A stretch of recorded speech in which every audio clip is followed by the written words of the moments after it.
Senator Conroy. Thank you, Madam Acting Deputy President. Madam Acting Deputy President, at the release of the Coalition Broadband Policy in April 2013, when asked about the independent review and the cost-benefit analysis that he was planning for the NBN, Prime Minister Abbott said, and I quote, "Look, it will be a fully independent review. It may be the Productivity Commission, although we're conscious of the fact that the Productivity Commission has a very heavy workload. It may be Infrastructure Australia. But one way or another, there will be a full, independent review of telecommunications going forward, of broadband going forward, and that will obviously include a cost-benefit analysis." Well, sadly, Madam Acting Deputy President, this has proven to just be another coalition broken promise. The question is, why did they break this promise? It's quite clear that Infrastructure Australia and the Productivity Commission would have been too independent for Mr Turnbull's liking. So independent, in fact, that they would have likely come to the same conclusion that the last NBN expert panel arrived at, that fibre to the node is not a cost-effective upgrade path to fibre to the premise. The Minister knows a bit about evaluating risk, and the risk of receiving actually independent advice was clearly too great, Madam Acting Deputy President. What Mr Turnbull needed was someone who would put objectivity to one side and come up with the result that the government and Mr Turnbull wanted. Who could that be?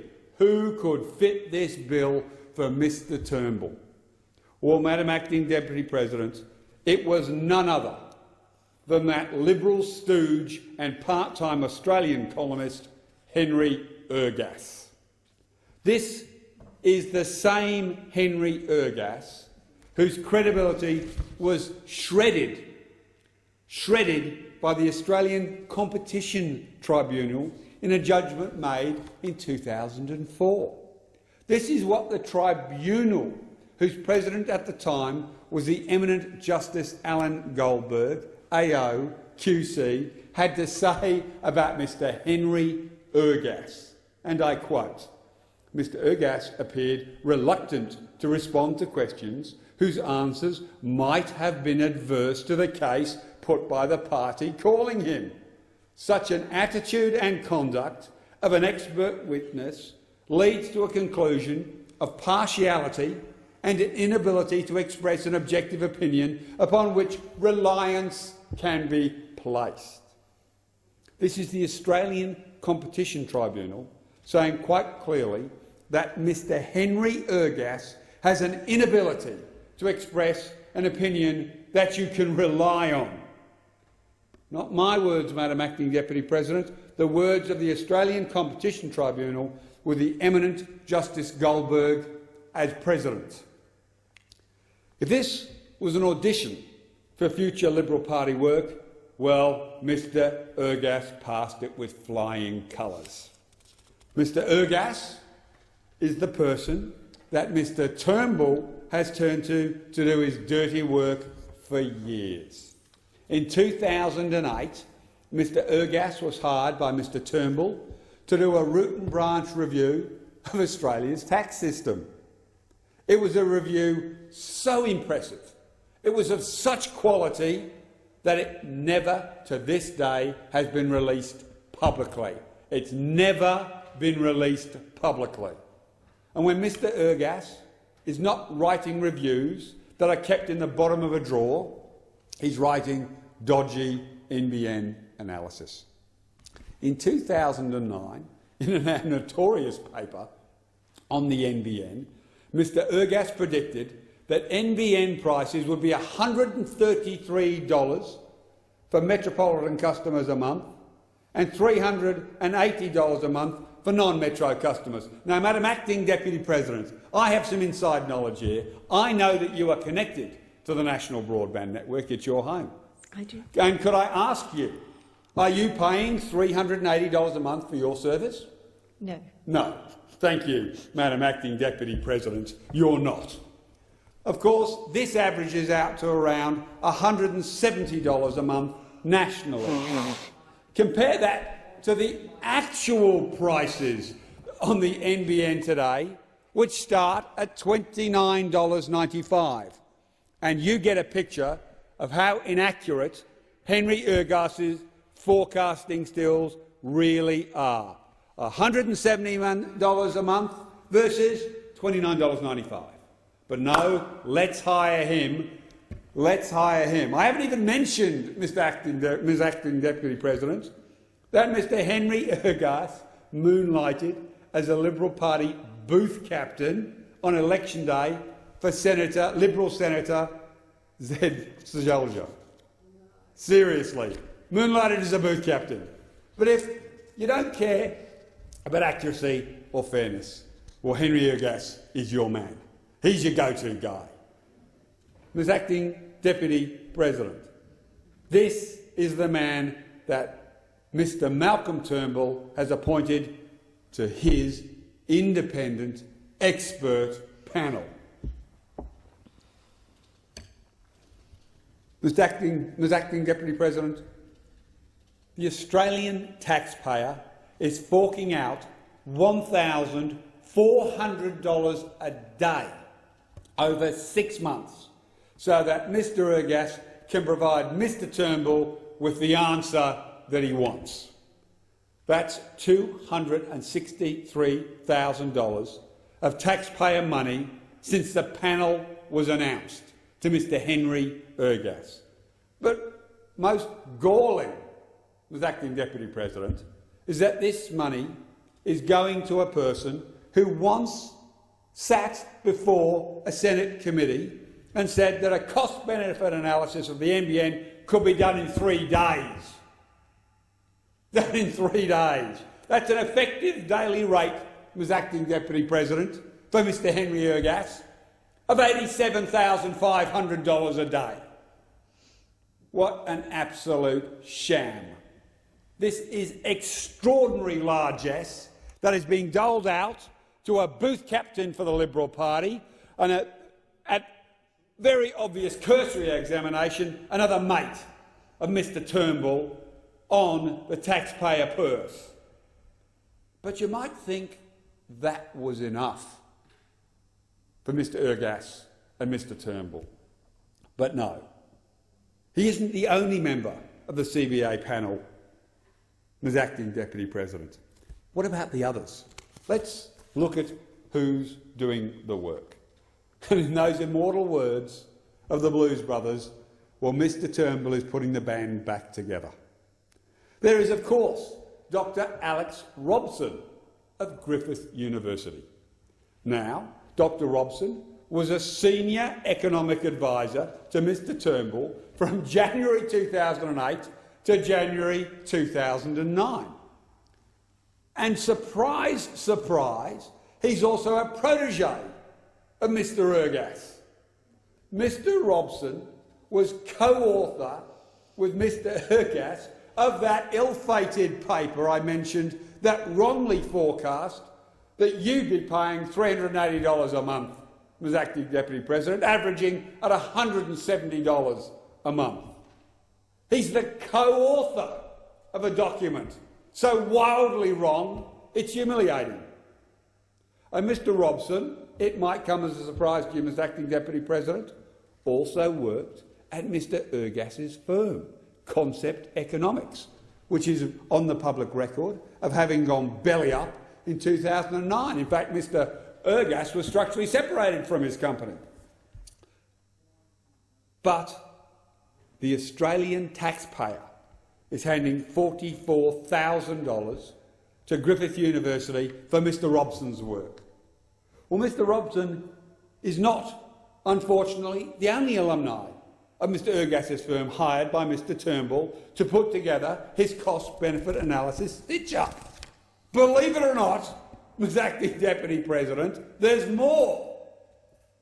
Cost modelling is being done by Ms. Emma Lanigan, who has worked for Mr. Ergas for many years, first at Ergas and Associates, then at Network Economics Consulting Group, and finally, of course, at the failed company Concept Economics.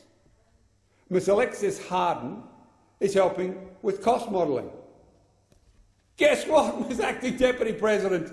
She worked at Mr Ergas's firm for 3 years between 2006 and 2009 and was chosen for her current role by, come on, you can go, Mr Henry Ergas. What a shock. But Madam Acting Deputy President, Mr Turnbull is ever cautious because that independence can rear its ugly head at any moment.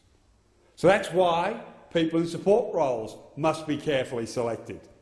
Of course, a standout, Mr Kevin Morgan, is such a selection. Now, he is being paid up to $57,000 by the taxpayer to work on the CBA. Mr Morgan is one of Australia's most voracious critics of the NBN. He is a key member of the Turnbull cheer squad, and Ms Acting Deputy President, perhaps the only person left in Australia who still believes that Telstra shouldn't be structurally separated. But it doesn't stop there. I know you'll find this hard to believe, Ms Acting Deputy President, because we have Mr David Kennedy and Nigel Pugh from Ovum Consulting, who've also been hired. And guess what? Nigel Pugh once worked for Mr Henry Ergas at Concept Economics, that failed company that Mr Ergas used to own. And what of Mr David Kennedy, you might ask? Well, he was once the Chief of Staff to former Liberals Communication Minister Richard Alston. And up to $75,000 of taxpayer money is being paid to this pair, Ms Acting Deputy President. But there's still one more base that we have to cover off.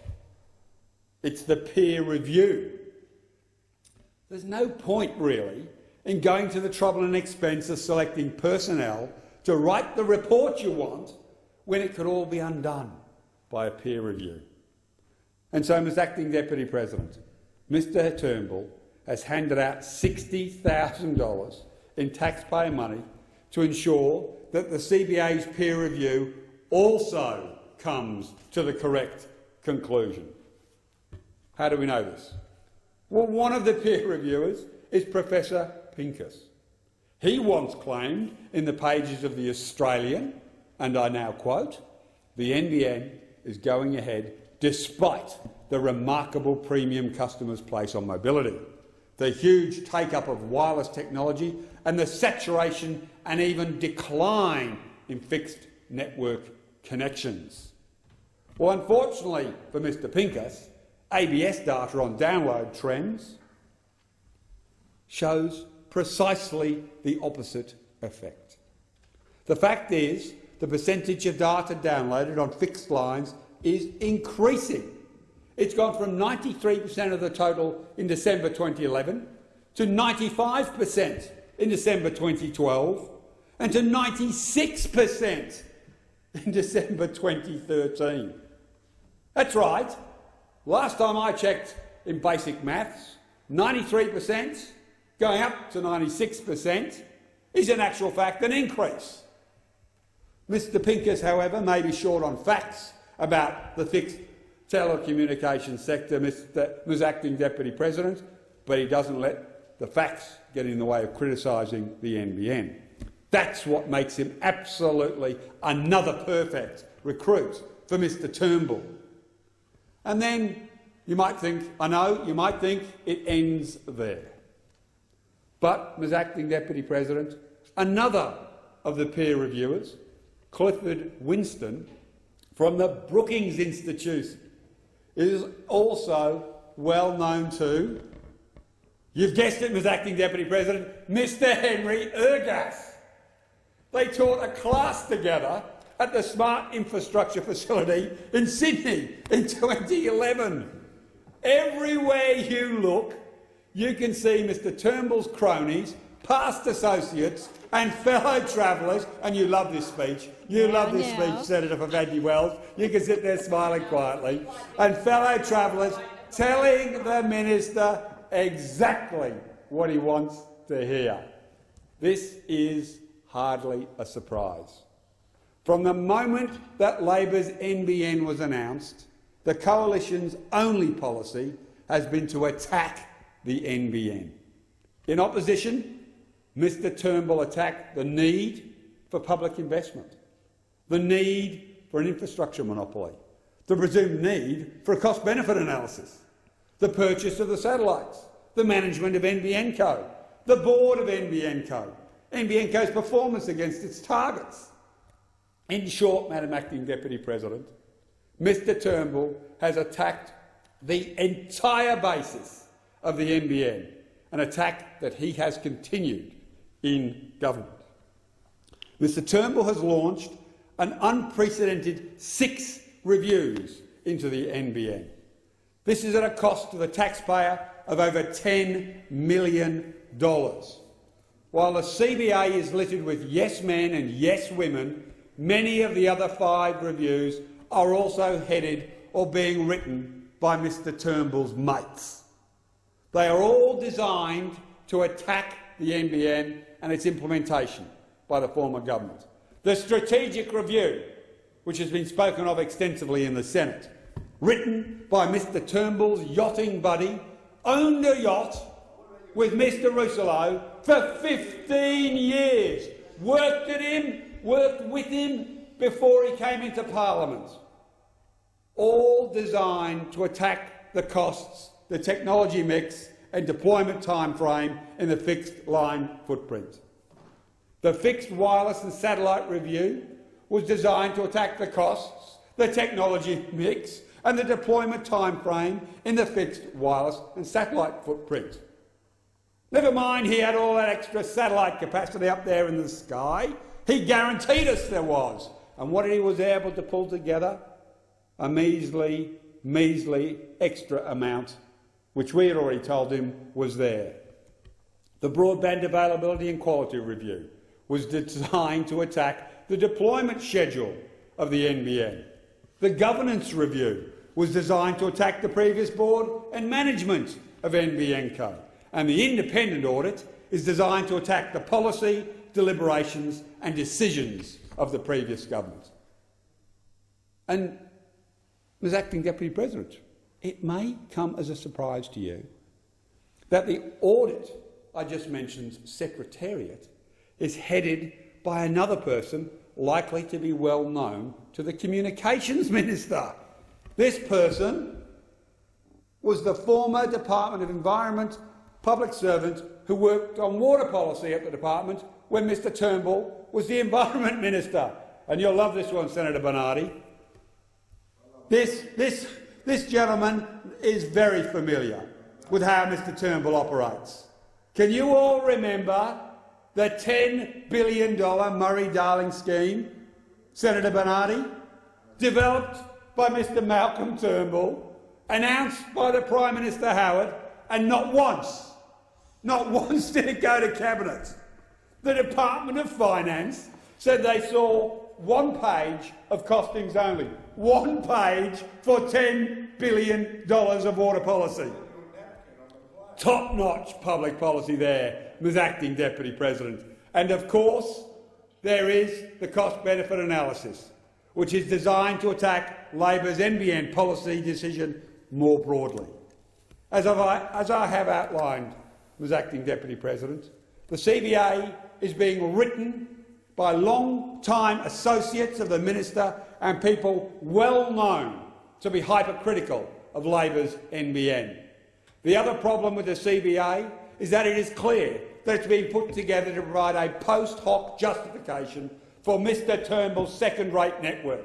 I say post hoc, Ms Acting Deputy President, because Mr Turnbull has already given the NBN Co its marching orders to roll out this second-rate network without bothering to wait for the outcome of his hand-picked, paid-for review.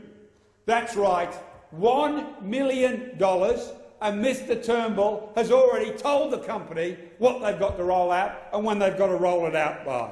This is a farce. Thank you, Senator.